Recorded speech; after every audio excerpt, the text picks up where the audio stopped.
Bueno, Miguel, yo te quiero agradecer, ahí anda entrando gente de a poco, por Ya tenemos el como 10 tiempo. personas.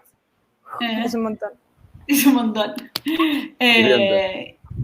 If I want to say to everyone, if there is people in English here that do not understand Spanish at all and would like to listen to Miguel in English, like, please send us a message here, let us know that you're on, and maybe like we can switch to English or convince him of having him back, but we need some love here. We can do also a little synthesis translation of the question. Pero bueno, mil gracias por tomarte el tiempo. O no sé si es el tiempo o la escapatoria. No sé qué decirte. Hoy en día, al final estamos todo el día conectados de una manera u otra. No, a mí me gusta estar conectado. Lo que pasa que, bueno, sí que es difícil yo con niños y tal. Ahora no están, han salido fuera por las tardes, nos turnamos. Uno trabaja, el otro saca niños y así hacemos, pero no, estoy encantado de charlar con vosotras y estar un rato aquí. Así que muchísimas gracias. Y sí, algo que hablábamos con Cande, que además de bueno, tu visita fue justo antes de que todo esto emprese.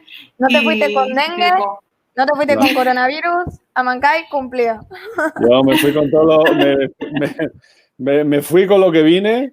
Y cuando llegué a España me vino la gorda aquí, porque aquí lo tenemos muy duro ahora. Pero te hubiese convenido quedarte unos días más, igual. Totalmente, fue justo. No sé si a mediados de febrero llegué a España y sobre el 15 de marzo así ya estaban aquí, ya estábamos cerrados. Sí. A nosotros nos tocaron 2 semanas de correr después y ya. Así que, pero bueno, gracias por participar, porque realmente una de las cosas que nos encantó y una de las cosas por las cuales queríamos invitarte, aparte de ser la gran leyenda que eres y el gran apneísta que eres, es tus formas, ¿no? O sea, realmente es algo que... Las leyendas están muertas, ¿eh? O sea, que no me des... No, uno va haciendo su leyenda mientras vive, y nosotros tenemos la suerte de poder decir, estamos con esta leyenda. Después, hablaremos de ti, porque yo en esa época... No se puede ser leyenda de hacer algo tan simple como aguantar la respiración. Eso es lo más básico que puede hacer un ser humano, vamos. A ver, sí, es verdad, pero tú... estás haciendo historia. Hay que decir la verdad que ustedes hacen mucho. Pero bueno, tus formas y todo creo que dejaron una marca muy linda tanto en Amancay, en tu visita, como lo que transmites siempre que se te ve, ¿no? Tanto en vivo y tus formas. Entonces, realmente es algo que nos encantaba poder compartir con el público. Y más que charlar solo de como... las típicas preguntas del desafío, de la profundidad, de la técnica, sino charlar un poco de tu proceso, ¿no? Creo que hoy en día hay muchos apneístas pasando de lo que es recreacional a profesional, ¿no? Por eso me gustó llamar el coso de pasión a profesión, porque escuchar un poco la historia de cómo empezó tu pasión por el apnea, cómo empezó tu conexión con el agua, y cómo la fuiste transformando en la carrera que es hoy en día, ¿no? Y dentro de eso sí, ¿cuáles fueron los procesos o qué desafíos obviamente también, pero cómo fue ese proceso y que le contarías a alguien que te está diciendo estoy súper enganchado con el apnea y tengo ganas de como llevarlo al próximo nivel, ¿no? ¿Cuál es el switch que te dio por... hacerlo de recreacional a realmente decir, ok, esto puede ser parte de mi carrera y de mi vida, ¿no? Mira, os cuento. Yo creo que también depende un poco de la personalidad de las personas, ¿no? Y yo soy una persona que siempre, desde pequeño, recordaba que yo le decía a mi abuelo que cómo era posible que con los peligros que hay en la vida, que pudiera haber llegado a tan viejo, ¿no?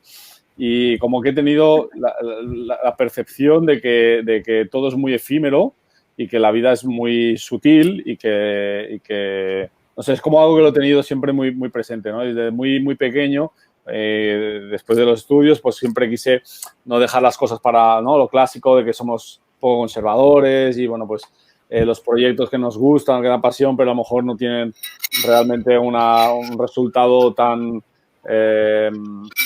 profesional, pues yo siempre quise hacerlo antes, ¿no? Entonces, desde muy joven empecé a viajar por el mundo, ahorraba un poco de dinero, me quedaba 1 año, 2 años viajando por Asia o por Latinoamérica o iba haciendo viajes así, y como que he tenido muy presente que tenía que vivir la vida de una manera en la que yo me sintiera a gusto con lo que hacía, ¿no?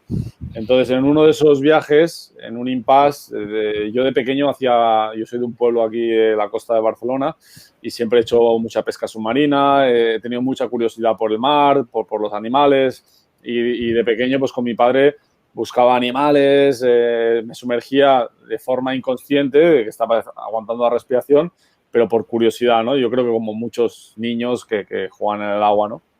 Y eso, pues en uno de esos viajes, como volví a redescubrir y empecé a bajar, pero sin conocimiento de que eso era apnea deportiva y que había un deporte detrás de eso. Y empecé a buscar cómo mejorar la apnea, tal. Entonces, encontré que había un deporte que se llamaba apnea y a partir de ahí empecé a investigar, ¿no? Y eso me llevó a empezar a practicarlo más y a estar completamente enamorado de este deporte, ¿no? Entonces, como yo siempre he sido una persona que digamos que imagino que como vosotras también tenéis un perfil muy parecido en que os tiráis mucho de corazón y enfocáis vuestras energías a las cosas que realmente os motivan, ¿no? Entonces decidí que... Gracias. Es un cumplido. No, bueno, a ver, es una argentina que vive en Playa del Carmen y se dedica a la apnea y Lucre, una argentina que vive en un barco en Portugal. O sea, es claramente el perfil, ¿no? Pero bueno, pues un perfil más como ese y decidí enfocar mi energía y mi fuerza hacia esa dirección. Ni siquiera tenía un objetivo porque ni siquiera sabía que yo pudiera ser uno de los mejores o más profundos del mundo, ni si iba a ser instructor o no, si me iba a formar, si podría dedicarme profesionalmente o no, pero tampoco ni siquiera me lo planteé porque, como te decía, yo vivo en ese momento, ahora soy más mayor y pienso un poco más en el futuro, pero siempre ha sido muy corto plazo decir, bueno, ahora mi esfuerzo es ¿dónde están los mejores apneístas del mundo y dónde entrenan? Pues en Egipto. ¿Dónde? En el Blue Hole. Bueno, pues me voy a vivir ahí y ahí es donde tengo que aprender. Entonces me dediqué a estar un par de años entrenando, a formarme también en paralelo, aunque durante unos años yo no quería dar cursos porque lo que quería era entrenar para mí. Y entonces, bueno, ese, digamos, es el inicio de plantearse una dirección y luego, pues si queréis ya os contaré cómo va a evolucionar todo eso. Qué bueno. Buenísimo. O sea, algo que me llama la atención es que, o sea, primero sí te dedicaste a entrenamiento propio antes de empezar a enseñar. Sí. ¿Por cuánto tiempo más o menos? Pues prácticamente 2 años. Yo estuve, bueno, más, porque yo mejor empecé con la apnea en 2006, 2005 y en 2008 me fui a vivir a Egipto, que ya era un poco porque aquí yo en Barcelona o con los viajes que hacía podía hacer algo de apnea profunda, pero poca, que era muchas veces algo de piscina y a mí lo que siempre me había gustado era la profundidad. Entonces decidí irme a Egipto, hice el curso de instructor con Umberto Pellizzari, me gustó mucho su filosofía, entender un poco la apnea pues como un modo de vida, un estilo de vida y no tanto como simplemente algo mercantil, ¿no? Entonces me dediqué a entrenar porque entendía que ser cortoplacista en ese sentido o tener un objetivo a muy corto plazo, pues bueno, a lo mejor me daba alumnos para poder formar, pero me quitaba tiempo para entrenar. Y yo lo que quería era, 1, hacerlo porque me gustaba y 2, quería tener, si me dedicaba algún día a formar gente, tener un rango de alumnos mucho más amplio que a lo mejor pues a lo mejor si mi capacidad era bajar 20 o 30 metros, pues solo podría formar a gente que bajara 20 o 30 metros. No significa que sea un instructor que baje 30 metros no pueda formar gente de 40, 50 y 80 metros. Pero bueno, sí que es verdad que si en mi caso, que me dedico a la competición y a la formación y he podido vivir cosas que a lo mejor un un apneísta de 60 metros las va a vivir, pues le puedo dar feedbacks que le pueden ayudar para corregir esos detalles que yo ya he vivido y que quizá otras personas no lo han vivido. Entonces, pero principalmente tampoco lo planteaba como, bueno, voy a ser apneísta para luego poder tener alumnos de más nivel. No, era una consecuencia de que si yo hacía eso porque me gustaba, pues seguramente luego, si quisiera formarme o tener una escuela, pues le podría dar más nombre y se podría dar cursos y podría ayudar a la gente con más nivel y, por lo tanto, mi abanico se ampliaría. Sí. Muy bien. Totalmente. Que sí, está bueno lo que traes del tema cómo ser instructor también te empuja a vos como profesional, como apneísta en sí también, porque es como, ok, mi propio entrenamiento le trae me trae a mí como profesional, como instructor, más herramientas para poder transmitir, ¿no? Que claro. Creo que bueno, está muy bueno. Es buscar el equilibrio, ¿no? Si realmente a ver, esto es como todo. Yo he intentado buscar el equilibrio. He tenido grandes amigos apneístas que en un momento, en punto de inflexión, tienen que decidir entre formar o competir, pero las dos cosas al máximo nivel, pues se hace difícil, ¿no? Entonces hay muy buenos apneístas que nunca han podido hacer más porque tenían que dedicarse a formar o a desarrollar su escuela y demás. Y otros, pues lo contrario, ¿no? Entonces, en mi caso, yo creo que durante muchos años he buscado un buen equilibrio en el que, por ejemplo, aquí en España, pues de junio a septiembre, octubre, me dedicaba a formar en temporada alta, de verano aquí, pues a tope, cada fin de semana, viajando, dando vueltas por todas partes. Y de octubre a mayo, pues le dedicaba más al entrenamiento, a la competición y a la divulgación. O sea, hacer documentales, charlas, conferencias, trabajo con team building, entrenar y competir, ¿no? Entonces, ese equilibrio me ayudó a poder dar formación, abrir escuelas, intentar hacerlo con calidad, pero no dejando de lado la parte más deportiva, ¿no? Entonces, ese equilibrio me ha ayudado a entender y a poder ayudar, pues, a gente con diferentes niveles, ¿no? Pero ya te digo, eso también a lo mejor son los últimos 5, 6, 8 años, pero antes mi idea siempre era entrenar y entender mejor la profundidad, entenderme a mí mejor, ganar flexibilidad, conocer la técnica. Y yo creo que lo he entrenado tanto que al final entiendo y veo qué es lo que le ocurre a una persona que baja 35 metros y no puede compensar, ¿no? Y además me da las capacidades personales de poder bajar a esas profundidades o más con ellos y grabarlos, ¿no? Estuvimos con Cande ahí en Playa del Carmen y Mariana trajo un scooter y bajaba 70 metros a grabar los alumnos.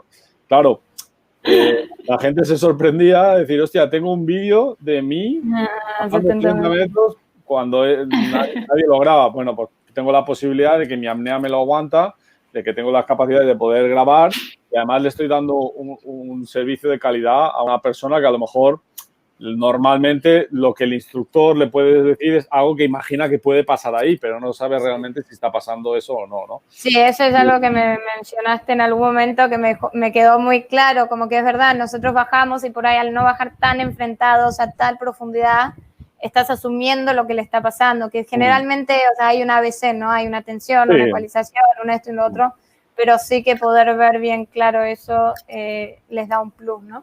Sí, totalmente. Ayuda. Y durante ese... Dime. Perdón. Durante lo que te iba a preguntar que recién me resonó era, durante ese proceso de vos como alumno, Miguel como entrenándose, ¿cuál fue tu mayor barrera en tu formación, por ejemplo? Bueno, ¿dónde encontraste tu mayor barrera? A ver, yo ya te digo, empecé a hacer los cursos de Humberto, el curso de instructor con Humberto, y la verdad que sí que es verdad que he tenido siempre bastantes facilidades. He entendido muy bien todo, no he tenido problemas de adaptación a la profundidad, la compensación siempre se me ha dado bastante bien. Cuando salieron las técnicas Mouthfeel de compensación profunda, la practiqué y me fue viendo, pero obviamente ha habido muchos días de años de entrenamiento. O sea que no viene porque el hecho de que se te dé bien. Tienes que entrenar y obviamente para repetir, para equivocarte, pero para entender. Y sobre lo que pasaba, he tenido mucha formación autodidacta. O sea que yo he entrenado no solo conmigo, sino con gente alrededor, viajando por el mundo, gente que te da una información u otra. Entonces tú vas haciéndote tu idea y vas estructurándote, pero digamos que ha habido mucha formación de entrenamiento en sí mismo, ¿no? Posiblemente, digamos que el punto de inflexión mío sería cuando estaba bajando 75-80 metros más o menos. Me recuerdo en Tenerife, cuando estaba viviendo, después de Canarias, de Egipto, estuve viviendo unos años en Tenerife, donde abrimos la primera escuela. Y recuerdo el hecho de yo salir, en aquella época entrenamos con monoaleta, con bialeta, de salir de 75-80 metros, no recuerdo bien, y salir y decir a mi compañero, no puedo más, esto yo creo que estoy en mi límite, aquí ya, esto es donde yo puedo llegar, ¿no? Y amigos míos de mi entorno me decían, Miguel, sales como una lechuga de fresco. Pero claro, yo no me veo, yo no teníamos tanta experiencia, entonces yo creía que, claro, me quemaban las piernas, estaba cansado, los tiempos de apnea se alargaban mucho, entonces casi que en muchos casos nos boicoteamos a nosotros mismos, ¿no? Y yo, obviamente, podía bajar más seguramente, pero no lo sabía y no me lo creía a mí mismo, ¿no? Y hubo algunos comentarios de estos de amigos míos con los que entrenaba que me lo hizo creer, que hicieron que yo me lo creyera, pero de forma, digamos, real. No era en plan, me voy a creer que soy el mejor del mundo y soy el más guapo, porque eso también puede ser un engaño, ¿no? Sino que realmente tomé conciencia de que, ¿por qué no? Porque un amigo me dice, es que yo creo que con tus capacidades seguramente podrías ser uno de los más profundos del mundo, ¿no? Y me lo creí y entonces cada vez que entrenaba podía pensar en ir a más, ¿no? ¿Y por qué no iba a ir a más? Yo, mira, tengo una anécdota. Yo recuerdo cuando estábamos en Tenerife, imagínate cómo nos limitábamos, ¿no? Con amigos míos, bueno, yo llegué de Egipto, en aquella época en Egipto es donde había, digamos, más cultura de apnea, entonces había mucha información, nos retroalimentábamos todos y digamos que la información fluía. Y yo cuando llegué a Tenerife, que eran los mejores apneístas de España, porque tenían mucha accesibilidad a profundidad y demás, que eso también es importante, tener acceso a poder entrenar profundo. Y yo con ellos y empecé a ir a entrenar y ellos íbamos siempre a un fondeo que tenían de 50 metros de profundidad. Y bueno, yo en aquella época ya bajaba a 70, pero bueno, yo me iba con ellos y estaba empezando con ellos, no los conocía mucho y bajábamos ahí, ¿no? Al cabo de un mes, yo le decía, oye, ¿no tenéis un fondeo un poco más profundo? Y me decían, sí, nada, a 20 o 30 metros de aquí tenemos un fondeo de 70. Digo, hostia, digo, ¿por qué no vais al de 70 si estamos llegando aquí al fondo a 50? Y me decían, no, porque nosotros bajamos 50, no 70. Digo, bueno, ya, pero si vamos al de 70, a lo mejor bajamos 70, ¿no? Entonces, en realidad, es un ejemplo simplemente de cómo nos boicoteamos o nos hacemos creer que no podemos y nos limitamos a nosotros mismos. Bueno, pues vamos al cenote de 25 metros, porque ¿para qué vamos a ir al de 80 si yo bajo 40 o 25? Pues bueno, si tienes accesibilidad a la profundidad, pues a lo mejor tienes que tener esa profundidad, ¿no? Entonces, en mi cabeza me hizo un clic y dije, venga, voy a probar con entrenamiento sin sobrevalorarme, sin creérmelo, sino simplemente con datos lo más objetivos posibles, progresar. Y yo creo que ahí fue el punto de inflexión, porque lo otro me vino bastante dado. Tuve buena flexibilidad, no tuve demás pulmonares, la compensación se adaptó a la profundidad a la que yo iba yendo cada vez, sin que me quedara parado.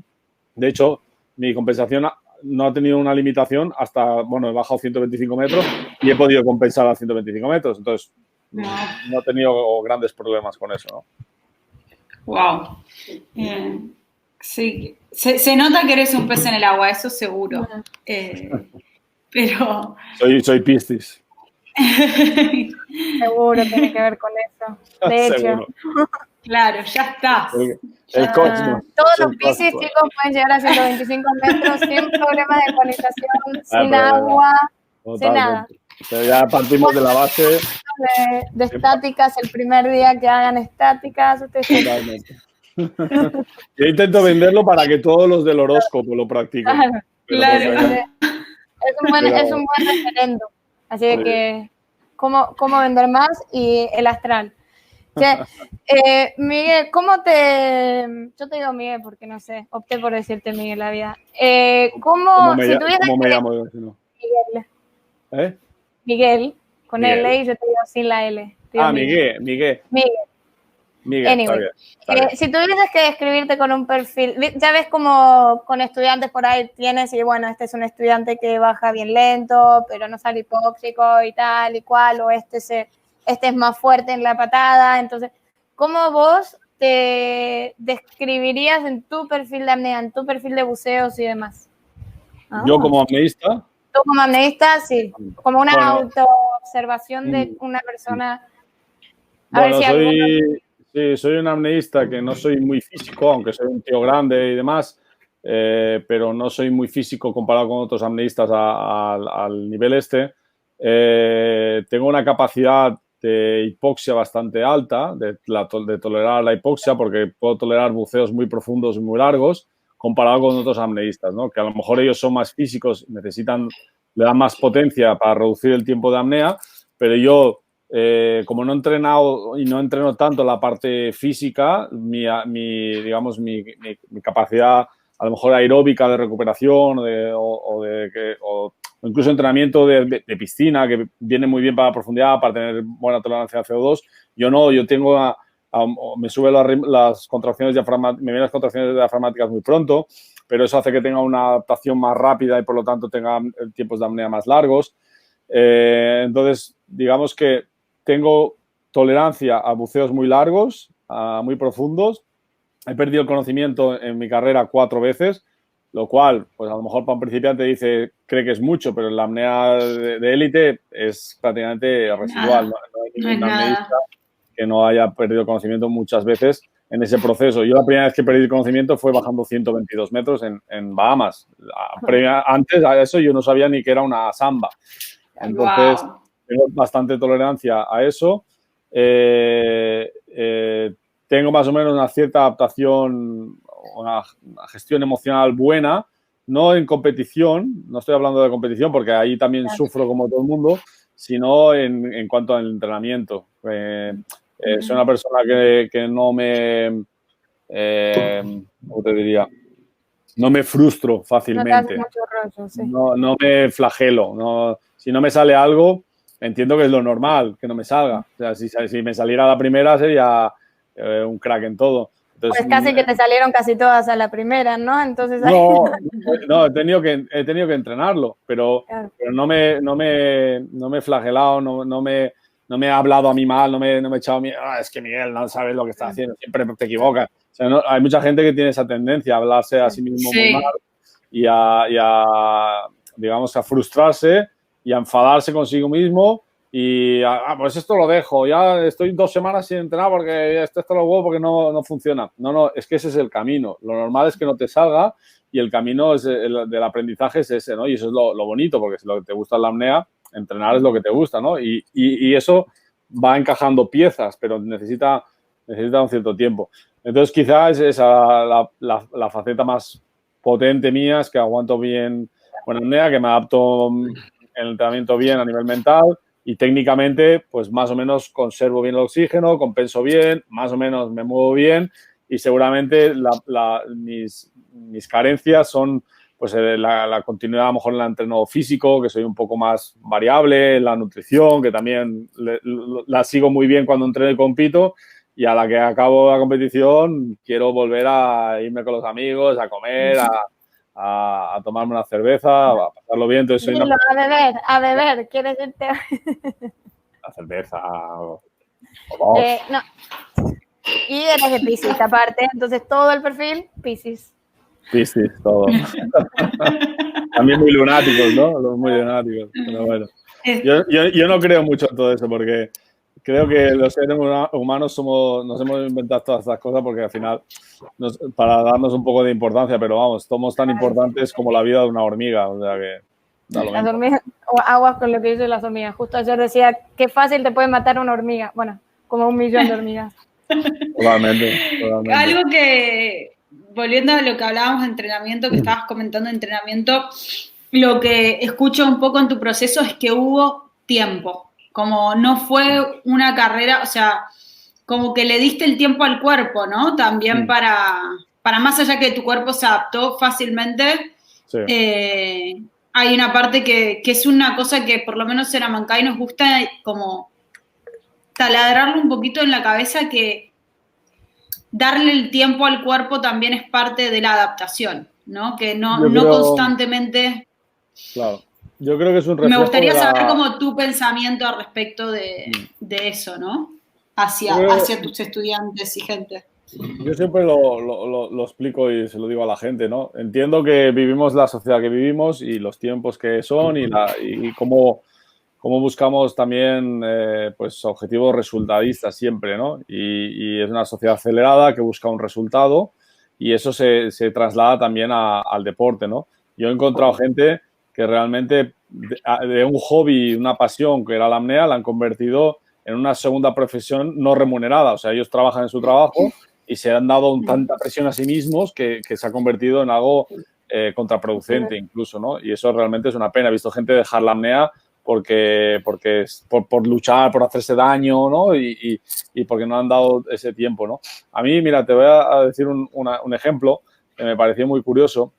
Yo cuando vivía en Egipto, claro, yo hacía estos viajes como había hecho anteriormente. Me iba de viaje y no tenía fecha de vuelta. Podía pasar un año, medio año, 3 años, dependiendo cuánto dinero tendría, pues volvería antes o no a volver a trabajar. Entonces yo me fui a Egipto con esa expectativa. Igual, me voy a quedar aquí hasta que me apetezca o hasta que mis recursos me puedan, o si me puedo mantener haciendo algún curso o como pudiera, ¿no? Entonces yo recuerdo que en esa época venía gente a entrenar de otros países y pues clásico, ¿no? Un tipo de Suecia, una chica de Inglaterra, otro de Alemania, gente de todas partes del mundo. Pero ellos aprovechaban sus vacaciones para hacer sus entrenamientos, ¿vale? O sea, lo normal era dar cursos. Espera, mira. ¡Sí! Oh, yeah. Oh, yeah. Let the fun begin. Hablemos de tu padre. ¿Te maltrata en casa? ¿Me maltrato? ¿Soy bueno? ¿Sí? Decí lo que querés decir. Decilo. Tienes un espacio de contención. Aún no lo puede decir la pobre, pero lo dirá en algún momento. No, amor, es una cosa tremenda. Bueno, os presento la Cala. Luego aparecerá por aquí la ONA. Pero bueno, entra ya. Esto de las redes sociales y los directos ya de intimidad y tal, ya han pasado a otro nivel. Ahora ya está por aquí. Pues lo que os decía, me pareció muy, muy curioso el hecho de que... No, espera. El hecho de que bueno, ahora empieza aquí a quejarse. Espera, Irina, aquí. Me pareció muy curioso que el agua. Me pareció muy curioso que me preguntara un chico, estábamos entrenando y me dice, claro, la gente pues venía eso 2 semanas, 3 semanas, un mes como mucho y esas eran sus vacaciones que utilizaban para entrenar y luego poder ir a competir y demás, ¿no? Y entonces me dice un chico, estábamos entrenando, me dice, ¿qué plan tienes hoy? Y yo no entendía la pregunta, digo, ¿cómo plan? Porque yo llevaba ya a lo mejor 6 o 7 meses ahí entrenando y nunca iba con un plan, yo iba al agua. Y bajaba y veía y según veo pues me doy la vuelta o según no pues sigo y hoy aprendo esto y bajo 40, a lo mejor ya estoy bajando 50, 60, pero hoy voy a bajar 40 porque no me apetece bajar 60, voy a bajar 40, voy a hacer una espera abajo, voy a bucear en exhalación, voy a sobrelastrarme y subir aleteando, bueno, probarme en diferentes aspectos, ¿no? Entonces cuando me preguntó eso no supe qué contestarle, le dije, hostia, se supone que tengo que tener un plan hoy, ¿no? Porque todos tenían su plan de progresión. Hoy tocaba 60, mañana 62, pasado 64, el otro 70 y cuando salga de Egipto en 3 semanas tengo que haber bajado 80 para ir al Mundial, ¿no? Y claro, a mí me sorprendió porque me hizo entender que la gente va con prisa. Y va con prisa porque es el tiempo que tienen, ¿no? Y claro, cuando no le destinas tiempo a eso en un deporte que necesitas adaptación, es como si quieres ir a Everest y decir, bueno, voy 2 semanas antes, pero llevo un año sin adaptar mi cuerpo a la altitud. Sí. ¿No? Entonces, bueno, por mucho que quieras, no tienes la adaptación y te va a costar, ¿no? Y donde la gente se hace daño. ¿Sí? Sí. ¿Estás de acuerdo o no estás de acuerdo? Sí, creo que está muy de acuerdo ella. Siempre está de acuerdo. No, yo estoy totalmente de acuerdo. Creo que hay una... Que aparte creo que juega también muy en contra muchas veces cuando mentalmente ese resultado que estoy esperando constantemente en esa búsqueda de entrenamiento, que si no llego y busco y hago, no llega a donde planeé estar y no llega a donde... crea una frustración de la que hablábamos que también no... Hombre, yo creo que hay que buscar claro, hay que buscar el equilibrio. Yo entiendo que no todo el mundo tiene ni las ganas ni el tiempo de querer vivir solo entrenando, no sé qué, porque, bueno, es su pasión y, bueno, la comparte, ¿no? Para eso también estamos nosotros. En muchos casos, pues una persona que baja 50 metros y quiere bajar un poco más, pues contrata nuestros servicios porque a lo mejor no quiere destinar 2 años de su vida a entender qué problemas y qué detalles está teniendo. Entonces, acorta el tiempo buscando un profesional que le pueda corregir cosas muy concretas. Y ya está bien, ¿no? Ese es nuestro trabajo y entiendo que no todo el mundo tiene que ser igual. Pero sí que es verdad que si quieres progresar y quieres entrenar y quieres competir y quieres ir a cierto nivel, pues no hay atajos. Hay que darle tiempo porque si no lo acabas pagando.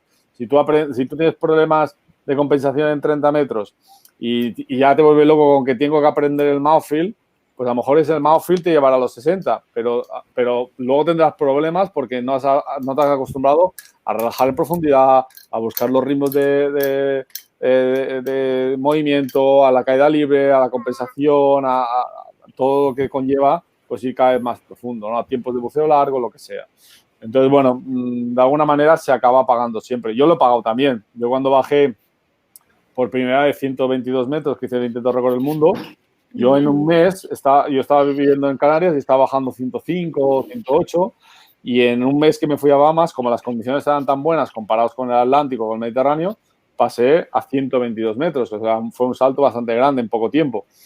Y yo, aunque había bajado 122 metros, no era un apneísta de 120 metros todavía, porque había bajado muchas veces a 105, 110, pero 2 veces o una vez en aquel momento a 122. Entonces no tenía ese bagaje y luego lo pagué. Tuve que darle un periodo de adaptación para convertirme en un apneísta de más de 120 metros, ¿no? Entonces, bueno, pues se aprende también así. ¿En qué momento decidiste entrar en competencia? Como decir, ok, vale, ahora sí, porque también la competición, o sea, viene con un torbellino detrás, ¿no? Entonces, ¿en qué momento dijiste, va, ahora sí, estoy o capacitado o quiero entrenar, competir y tal? Bueno, yo tampoco tengo un perfil de súper competitivo, ¿vale? He competido, he jugado a baloncesto toda mi vida y demás, pero no ha sido, como te decía, normalmente la gente hipercompetitiva se frustra mucho, se enfadan consigo mismos porque hemos perdido, no sé qué. Yo recuerdo jugar a básquet y cuando perdíamos pues decía, bueno, vámonos a tomar una caña, ¿no? Porque ya se ha acabado, ahora ¿qué vamos a hacer aquí? ¿Enfadarnos? No le veía ninguna... Si luego puedes mejorar, obviamente, entender que has hecho mal, ¿no? Entonces, fue algo bastante progresivo. Empecé yendo la primera vez a una competición en 2007, pero como ayudante, a echar una mano. Gracias. A echar una mano. Y luego competí creo que en 2008, 2009, la primera vez en Egipto, un poco para probarme, para verme, y fue bastante progresivo. De hecho, por ejemplo, mi primer mundial fue, no sé si en 2013, varios años después de haber hecho bastantes récords, de haber intentado un récord del mundo y demás, porque, bueno, no me cuadraba, no tenía el momento y demás, y tampoco era mi gran objetivo, ¿no? De hecho, había gente que me decía, bueno, por fin conocemos el hombre detrás del nombre. Y yo decía, no sé, porque a lo mejor me habían visto vídeos, habían hecho, pero no me había aparecido en competiciones, ¿no? Y bueno, pues yo creo que fue bastante natural. Luego sí que empecé a verle más sentido y me gustaba entrenar, bueno, me gusta todavía entrenar y competir y darme los tiempos para... cuando estás dedicado a la competición varios meses, pues es muy exigente, pero también es muy gratificante el hecho de dedicarte a entrenar, a competir, a descansar, a comer bien. Ves cómo cambia tu cuerpo, tu mente, tu técnica y mejoras en ese pico que le llamamos de progresión, ¿no? Entonces, bueno, fue bastante natural, no fue algo de tengo que ser tal. No he tenido esa necesidad nunca. Qué bueno, felicidades.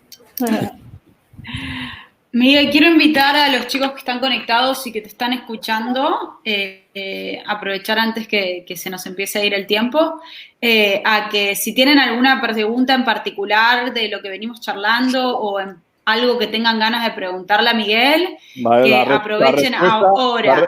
La respuesta es no tengáis hijos.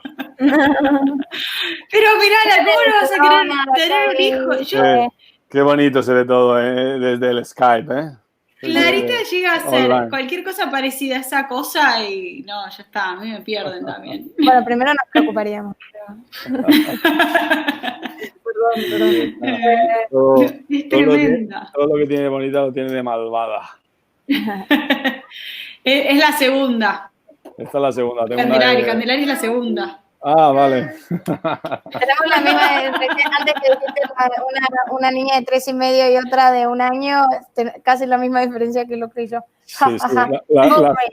Las segundas son las grandes ignoradas, porque esta ha aprendido a que le hagamos caso a base de gritos.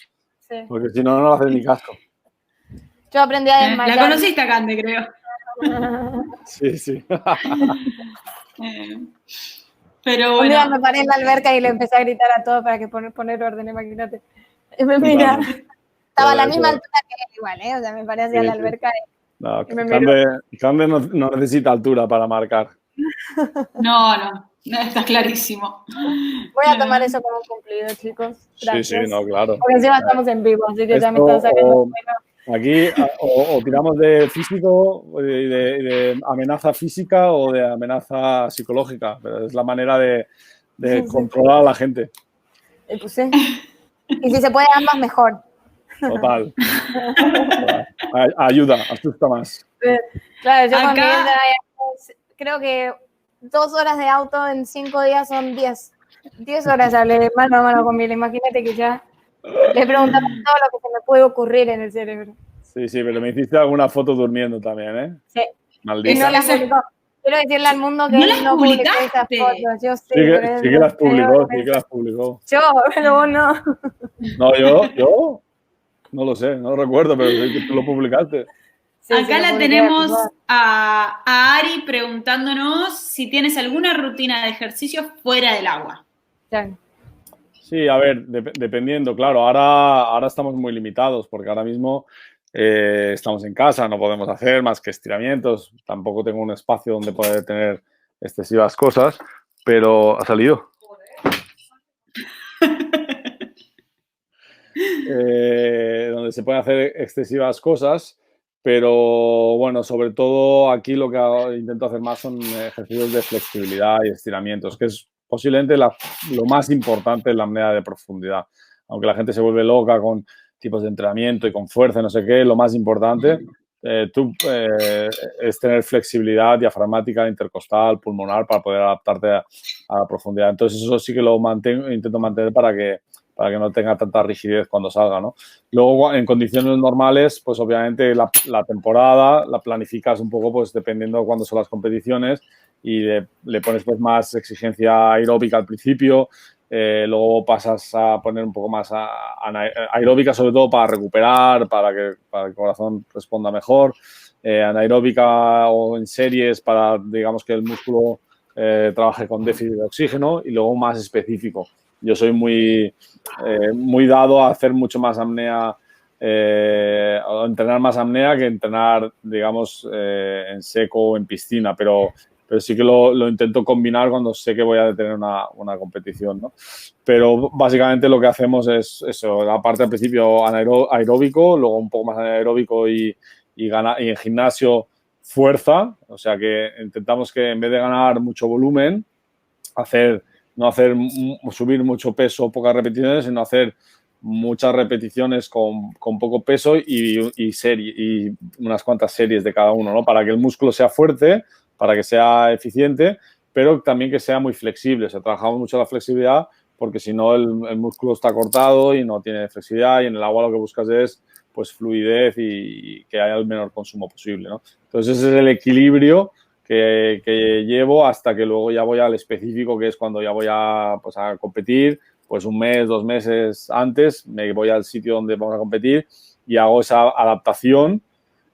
También es diferente, no es lo mismo una persona que empieza, que necesita mucha adaptación y estar mucho en el agua, que a lo mejor pues la gente que ya llevamos más años, que a lo mejor en 1 o 2 semanas ya nos ponemos a tono porque estamos a todos los niveles, técnico, mental, fisiológico, lo tenemos fácil de recuperar, y a lo mejor una persona que está con más inexperiencia pues necesita ese proceso más grande, ¿no? Es como ponerte un ejemplo, Kilian Jornet, no sé si sabéis, él subió ¿sabéis quién es Kilian Jornet? Kilian Jornet es un alpinista, digamos, que minimalista, que ha hecho muchas cosas, pero una de ellas ha subido al Everest 2 veces en un día y con el mínimo material, ¿no? Y él intentó entrenar en casa mediante ejercicios, en tiendas hipóxicas y cosas así, para evitar tener que estar 2 meses o 3 meses de adaptación en la base del Everest y hacerlo desde casa. Pero claro, eso es porque ya tiene un bagaje de 15 o 20 años de experiencia ahí en montaña, ¿no? Entonces, nosotros intentamos mantener todo eso, y luego, si no tenemos accesibilidad a la profundidad, cuando estemos donde estemos, y luego cuando llegamos ese mínimo 2, 3 semanas o 1 mes para adaptar y luego hacer la progresión, que es atacar la máxima profundidad. Buenísimo. Are, ahí vas. Averiguo, y esta pregunta a ver si lo podemos ayudar, porque no es la primera vez que está en uno de los vivos y quiere saberlo. Pero dice, quiero saber tips para evitar tragarnos el mar. Había leído la pregunta, pero no había leído que era Merigo. Amerigo, pero si tú ya lo sabes, ¿qué te voy a contestar?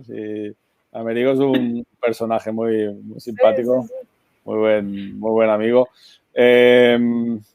Pues hay muchos y depende de cada persona, son diferentes, pero pueden haber factores técnicos, puede haber factores emocionales que se traducen en errores técnicos en profundidad.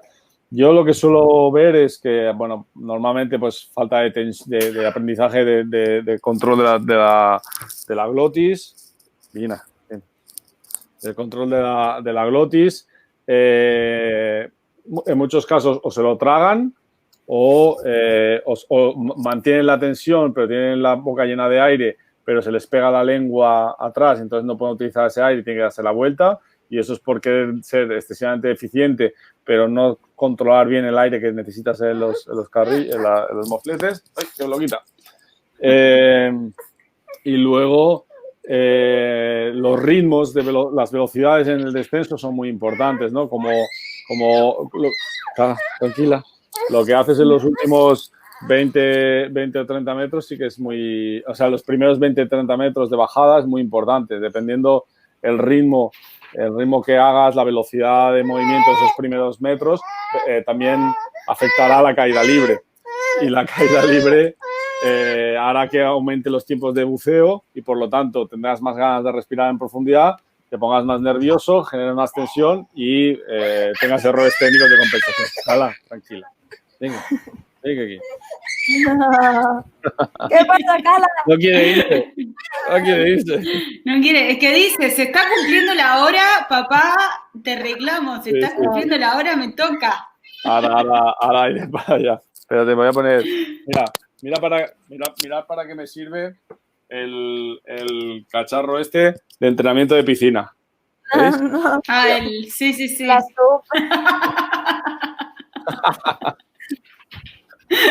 La Es como siempre sirve para algo los materiales de apnea. Miguel, te voy a decir que Bernardo, de acá, el cocinero de México, argentino, te mando un saludo, que me acaba de llega el cumpleaños, entonces le dije, bueno, dale, le voy a decir.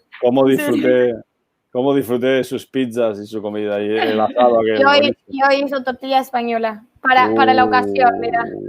Ten cuidado que si alguien tiene el coronavirus es él, ¿eh? Eso sí.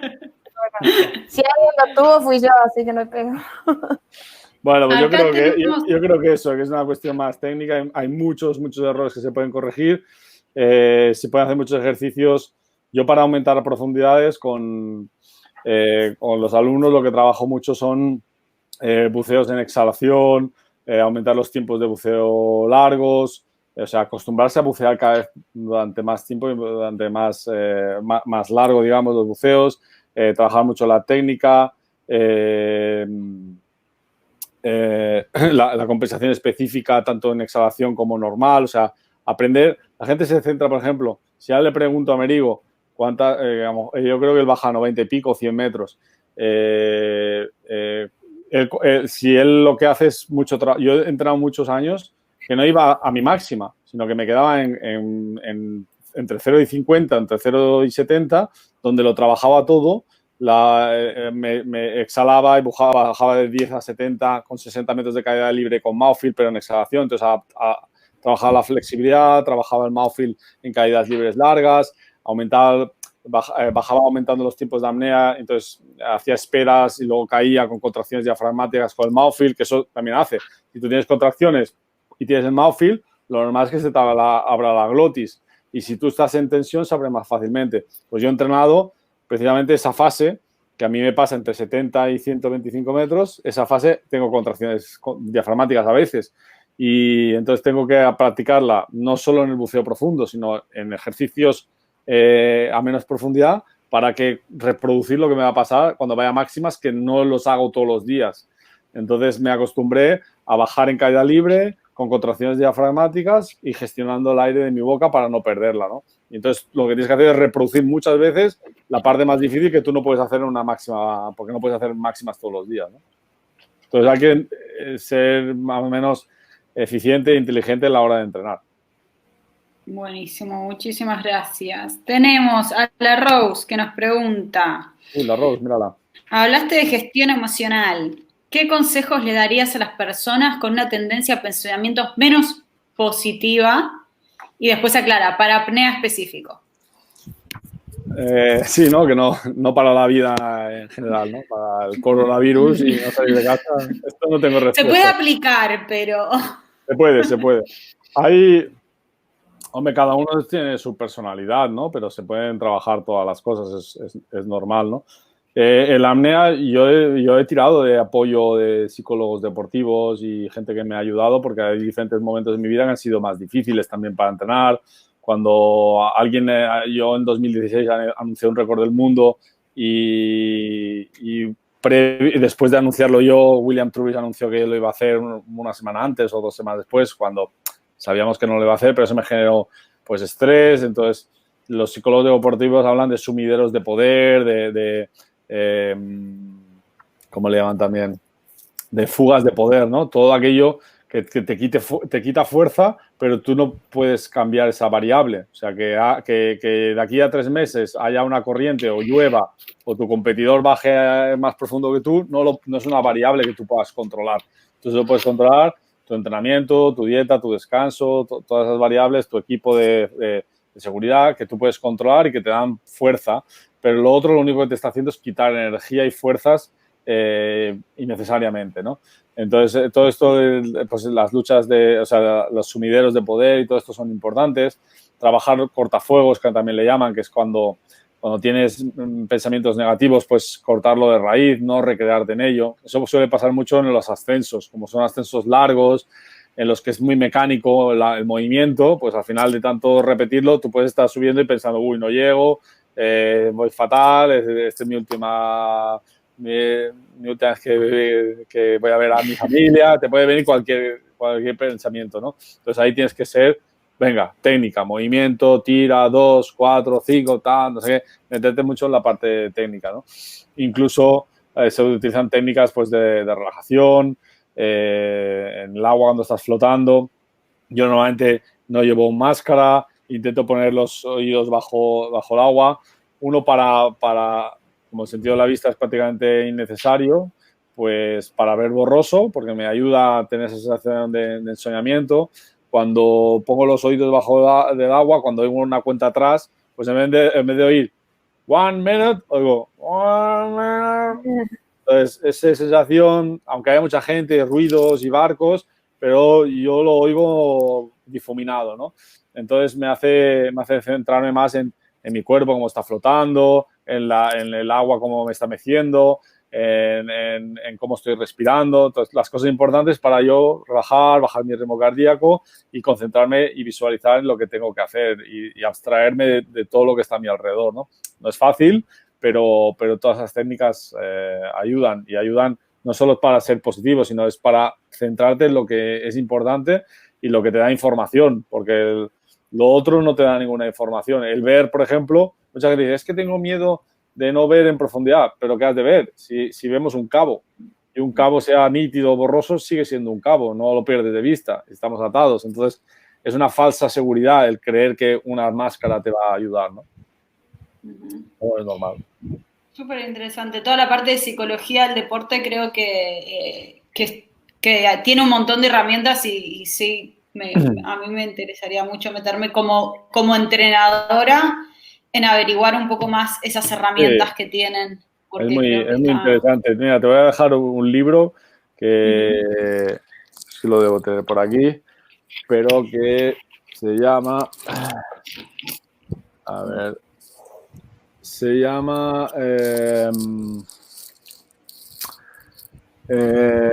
Guerreros de la Roca. A ver, un segundito. A ver.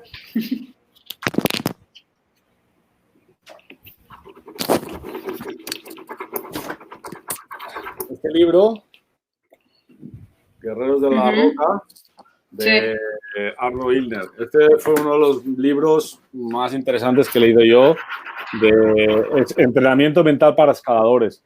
Y me lo dejó un amigo mío que es uno de los mejores escaladores del mundo y me lo empecé a leer, bueno, por curiosidad y tal. Y yo estaba leyendo y es como si me estuvieran hablando de apnea. La única diferencia es que ellos estaban subiendo y yo estaba bajando. Pero todo el tema del ego, de por qué haces las cosas, de aceptar la responsabilidad, de mirarte de una forma externa como un espectador, de cómo afecta la parte mental a la parte técnica y a las inseguridades, porque a un escalador le pasa lo mismo. Si se siente seguro y hace un movimiento complejo técnicamente, pero sabe que está atado, llega, lo hace bien. Pero si sabe que no está bien atado, que lleva muchos metros o lo que sea, o está haciendo un solo, tiene miedo a caerse y a morir, y por lo tanto ese movimiento que técnicamente sería más sencillo no lo puede hacer porque le está bloqueando la parte mental de su miedo a morir, ¿no? Y en la apnea es normal tener ese instinto de supervivencia, ¿no? Yo cuando hago conferencias o team building para empresas, hablamos de no solo la gestión emocional, que es muy importante, sino la gestión del riesgo. O sea, que es muy diferente tener, yo qué sé, tirar un penalti del final de la Copa del Mundo y que que tienes muchos nervios y estás con mucha presión, pero si lo fallas no te vas a morir, ¿vale? Pero si tú escalas en solo, como hace Alex Hornell, que sube el capitán sin cuerdas, en solo, es una locura. O si bajas en apnea a la máxima profundidad, aunque somos conscientes de que nuestro porcentaje de supervivencia es muy alto, pero siempre hay una variable que puede fallar y tu mente te lo va a recordar, aunque sea un porcentaje bajo, ¿no? Entonces tienes que gestionar esa parte que llamamos la gestión del riesgo, que deriva en la parte emocional, sobre todo un deporte donde no podemos tener adrenalina, no podemos tener un ritmo cardíaco alto porque hace que aumente el consumo, ¿no? Entonces, bueno, buscar ese equilibrio entre aprender técnicas y, sobre todo, con entrenamiento, porque si no hay entrenamiento ya te puedes leer los libros que quieras, que no te adaptas psicológicamente porque no sabes lo que estás haciendo, tienes inseguridad. Genial. Guerreros de la Roca. Muy bueno, gracias. Stephanie. Sí, ahí ya. Ya me lo anoté. Sí, a todos en la cuarentena. Última pregunta que tenemos acá, si te... También está en inglés. Bueno, de hecho el escritor es inglés. Creo que se llama Warrior's Way o una cosa así. The Warrior's Way. Okay. Y esta última, Javier Vicente Sánchez Amador, pregunta. Crack, pregunta, ¿crees que el buceo libre se continúe expandiendo como lo ha hecho en los últimos años? Lo pregunto por las circunstancias que se está viviendo. ¿Para dónde va el freediving en estos próximos años? Bueno, yo creo que va a crecer incluso más todavía. Es verdad que ahora es una situación complicada porque es muy transversal y afecta a todo el mundo, y afecta a los centros de buceo, afecta al transporte. O sea, es algo muy excepcional, ¿no? Yo el otro día hice una conferencia con 50 o 60 centros de buceo aquí en España, que están en una situación de mucha incertidumbre de lo que va a pasar el verano, y hay mucho interés por lo que nosotros llevamos años diciéndole, ¿no? Que se formen como instructores de apnea para ser polivalentes, porque un centro de buceo tiene una línea de negocio que es buceo, o sea, que es formación, salidas, ¿no? Salidas de buceo, material y viajes, ¿no?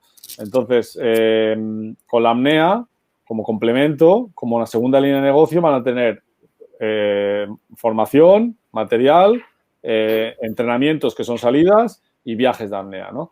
Entonces, le están dando una segunda línea de negocio a un centro de buceo. Está claro que ahora mismo el volumen es más alto de buceo que de la apnea.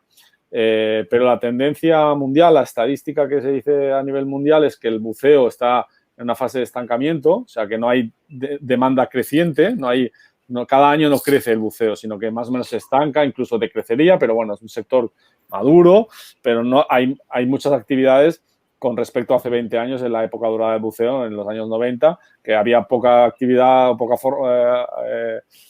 propuesta y había un incremento del buceo. En la apnea está pasando lo contrario. Nosotros estamos de forma creciente y es un deporte seguramente acuático que más está creciendo en el mundo, y en los próximos años seguramente pues aparte de que el deporte va creciendo, también pues el mensaje es mucho más natural, es el aprendizaje de la respiración, la relajación, la conexión del medio, la mente, o sea, el cuerpo, la naturaleza y la mente. Y entonces se asocia mucho a, pues, más en estos momentos, ¿no? Que la gente nos estamos planteando de cómo vivimos, de a qué le damos importancia. Y la apnea, yo siempre la he defendido como una más a nivel terapéutico que deportivo, porque deportivamente hay mucha gente que le puede gustar, pero de forma terapéutica más gente todavía, porque hay mucha gente que tiene mucho estrés, que no sabe respirar, que no sabe cómo respirar incluso para hacer transferencia al buceo, a otras actividades, o a los ejecutivos, o a los deportistas de élite, porque la respiración es la herramienta básica para poder funcionar y para tener mayor rendimiento y para gestionar las situaciones emocionales complejas, ¿no? Entonces, yo creo que va a crecer aún más, pero en este periodo nos tendremos a adaptar como todos, porque a todos nos va a afectar pues el hecho que no haya transportes, que limiten aforos en centros de buceo, en embarcaciones o en aviones o demás. Pero bueno, también es un periodo de transición que se supone que superaremos. Esperemos que eso pase rápido. Pero que sí, sin duda sí va a haber un boom en la apnea en los próximos años. Esperan a que larguen Avatar abajo del agua como van a hacer y ya. Todo trabajo para toda la vida. Yo creo que sí, yo creo que, hombre, se nota la diferencia entre hace 15 años, por ejemplo, o ahora. Hay un mundo. Nosotros muchas cosas no sabíamos dónde encontrar la información, y ya no te digo la época de Pelisari, que era muchísimo más difícil, ¿no? Pero ahora hay mucha formación, mucha accesibilidad. Nos falta mucho por crecer todavía, porque, claro, yo soy de los que cree que en cualquier centro de buceo del mundo tiene que haber un instructor de apnea. Y si no es instructor de apnea, que sea polivalente, que sea de buceo y de apnea. Y cada vez van a proliferar más centros de apnea, o dentro de los propios centros de buceo que haya esa formación, porque lo reclama la industria, y porque es un generador de ingresos, y porque también lo demanda la gente. Gracias, Miguel. De verdad, cumplimos la hora y quiero cumplir con nuestra palabra. Te agradecemos muchísimo, muchísimo, muchísimo tu tiempo. De verdad, siempre es un placer. Como te decía al principio, tus formas y todo es algo con lo que compartimos mucho y nos gusta mucho ver la apnea distribuida y compartida desde ese lugar. Bueno, así que muchísimas gracias por darnos tu tiempo. Es un placer, me gusta. Tú y yo habíamos hablado mucho y con Cande nos conocíamos. Había oído hablar de que era una loca y lo comprobé cuando llegué a México. La verdad que estuve muy, muy a gusto. Y bueno, como hemos hablado, seguramente intentaremos organizar algo seguramente para principios del año que viene, o veremos así, veremos a ver cómo va la situación. Y la verdad que siempre me he sentido muy, muy arropado allí, ha sido todo facilidades y además estáis en un sitio, le dije a Cande, ¿no?, que los primeros días nos íbamos a sitios bonitos y yo le dije, bueno, está bien lo bonito, pero yo quiero ver profundo, porque si yo lo que quiero, luego ya irá, después de mi camp, ya se irá a un sitio bonito, pero ellos me han contratado porque quieren que yo les ayude a ir profundo. Entonces fuimos a Kim Jong, ¿cómo es? Kim Jong. Yunkin. Yunkin, pero está bien, sí. Estuviste súper cerca igual. Yunkin, sí. Y me sorprendió porque obviamente es un sitio extraño, con mala visibilidad y demás, parece una charca, pero con 85 o 90 metros de profundidad. ¿Qué parque? No para es una piscina verde, pero es una piscina. Y pudimos trabajar y le pudimos dar a la gente lo que estaban necesitando, que era profundidad. Y tener esa accesibilidad a un sitio durante 365 días al año, haga las condiciones que haga de tiempo, con el clima que tenéis en Playa del Carmen, es un lujo y hay pocos sitios en el mundo que tenga eso, ¿no?, con esas posibilidades. Entonces, yo creo que tenéis ahí un sitio muy bueno y también vuestra forma de hacer, de cómo tratáis a la gente, prácticamente como amigos, pues es el secreto del éxito.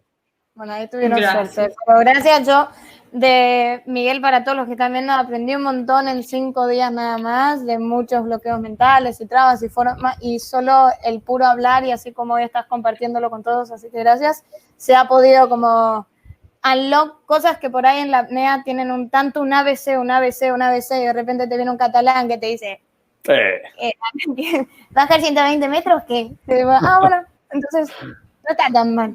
La Candy iba un poco reticente cuando me fue a buscar al aeropuerto. Dice, a ver, el tío este viene aquí de que sabe más. A ver, ¿a quién me mandan acá? No, si un día me dice, ¿pero tú quién te pensabas que venía? Y yo, ¿qué sé yo? Porque yo ya ni sé de ustedes también. No había llegado y le caía mal ya. No, es mentira.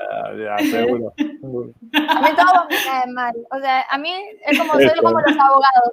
Son culpables hasta que se demuestre lo contrario. Tú para empezar das un 0, ¿no? Y yo luego ya voy subiendo. Eso depende del humor. Entonces también con eso ganaste bastantes puntos. No solo la habilidad de Bueno, gente, muchas gracias. Muchísimas gracias, Miguel. Los esperamos a todos el viernes, que la vamos a tener a Camila Haber de invitada, récord nacional mexicano y bióloga marina charlando con nosotras. Así que los esperamos a todos el viernes a esta misma hora. Y en febrero, enero con Miguel, acá. Acá, en México. Mucho. Un abrazo a todos los que están ahí, a Rose, a Merigo, a todos los amigos que conozco. Mariana también te mandó. Mariana, qué bueno. Ella la mandaste a fotógrafa, increíble. Hicimos una sesión solo y sacamos oro. Imagínate. Y medio nublado. Gracias, Miguel. Chao, chao. Chao a todos. Muy bien. Hasta luego.